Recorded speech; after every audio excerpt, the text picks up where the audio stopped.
কাছাড় জেলার কাটিগড়া এলাকার ভারত বাংলাদেশ সীমান্তবর্তী কিন্নরখাল সীমান্তে এক চাঞ্চল্যকর ঘটনার জেরে ব্যাপক উত্তেজনা ও আতঙ্কের সৃষ্টি হয়েছে।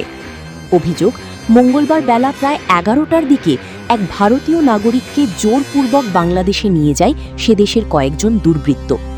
প্রাপ্ত তথ্য অনুযায়ী সীমান্তবর্তী চণ্ডীনগর দ্বিতীয় খণ্ড গ্রামের বাসিন্দা ও পেশায় কৃষক রঞ্জিত দাস মঙ্গলবার সকালে সীমান্তের কাঁটাতারের ওপারে অবস্থিত ভারতের নিজস্ব জমিতে গবাদি পশুর খাদ্য হিসেবে ব্যবহৃত ঘাস কাটার কাজে ব্যস্ত ছিলেন। সেই সময় বাংলাদেশের দিক থেকে কয়েকজন ব্যক্তি সেখানে এসে তাকে জোরপূর্বক আটক করে নিজেদের ভূখণ্ডের দিকে নিয়ে যায় বলে অভিযোগ উঠেছে। ঘটনার খবর মুহূর্তের মধ্যে এলাকায় ছড়িয়ে পড়লে সীমান্তবর্তী গ্রামের শতাধিক মানুষ কিন্নরখাল সীমান্ত এলাকায় ভিড় জমান। ঘটনাকে কেন্দ্র করে চরম উদ্বেগ ও ক্ষোভের সৃষ্টি হয় স্থানীয়দের মধ্যে। খবর পেয়ে দ্রুত ঘটনাস্থলে পৌঁছায় সীমান্তরক্ষী বাহিনী বিএসএফ। পরিস্থিতি খতিয়ে দেখে তারা প্রয়োজনীয় পদক্ষেপ গ্রহণ শুরু করে। স্থানীয় বাসিন্দাদের দাবি, দিনের আলোয় ভারতীয় ভূখণ্ড থেকে একজন সাধারণ কৃষককে তুলে নিয়ে যাওয়ার ঘটনা অত্যন্ত উদ্বেগজনক এবং সীমান্ত নিরাপত্তা নিয়ে নতুন করে প্রশ্নের জন্ম দিয়েছে। তারা অবিলম্বে রঞ্জিত দাসকে নিরাপদে ফিরিয়ে আনার পাশাপাশি ঘটনার পূর্ণাঙ্গ তদন্তের দাবি জানিয়েছেন।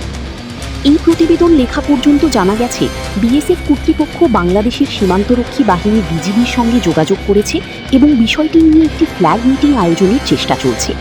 কূটনৈতিক ও সীমান্তরক্ষী বাহিনীর পর্যায়ে আলোচনা করে দ্রুত কৃষক রঞ্জিত দাসকে ফেরত আনার উদ্যোগ নেওয়া হয়েছে বলে সূত্রের খবর। এদিকে সীমান্ত এলাকায় বসবাসকারী সাধারণ মানুষের মধ্যে আতঙ্ক ছড়িয়ে পড়েছে। অনেকেই প্রশ্ন তুলেছেন, যদি দিনের বেলায় নিজ জমিতে কাজ করতে গিয়ে একজন কৃষক এভাবে নিখোঁজ হয়ে যেতে পারেন, তাহলে সীমান্তরক্ষী এলাকার মানুষের নিরাপত্তা কতটা নিশ্চিত?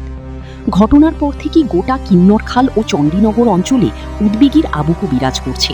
স্থানীয় প্রশাসন এবং সীমান্তরক্ষী বাহিনীর পরবর্তী পদক্ষেপের দিকে এখন তাকিয়ে রয়েছেন এলাকার মানুষ। আমরা এখন দাঁড়িয়ে আছি কিন্নরখাল বর্ডার অঞ্চল, বাংলাদেশ এবং ইন্ডিয়া বর্ডার অঞ্চল।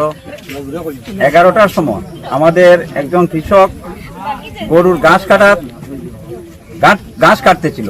হঠাৎ দলবল নিয়ে এই পাবলিক এসে, বাংলাদেশের পাবলিক আসিয়া ওনাকে তুলিয়া নিয়ে যায়। 11টার সময় দলবল নিয়ে বাংলাদেশের পাবলিক দুষ্কৃতিকারীরা আমাদের এই চণ্ডীনগর পার্ট 2 স্থায়ী বাসিন্দা একজন রঞ্জিত দাস নামে ওনাকে হঠাৎ দলবল নিয়ে বাংলাদেশে চলে যায়। আমরা কিছুক্ষণে আগে আমরা আসিয়া দেখি যে ওই যে ফ্ল্যাগ মিটিংয়ের জন্য আমাদের বিএসএফ ডাকাডাকি করছে, কিন্তু কোনো সাড়া দেয় নাই।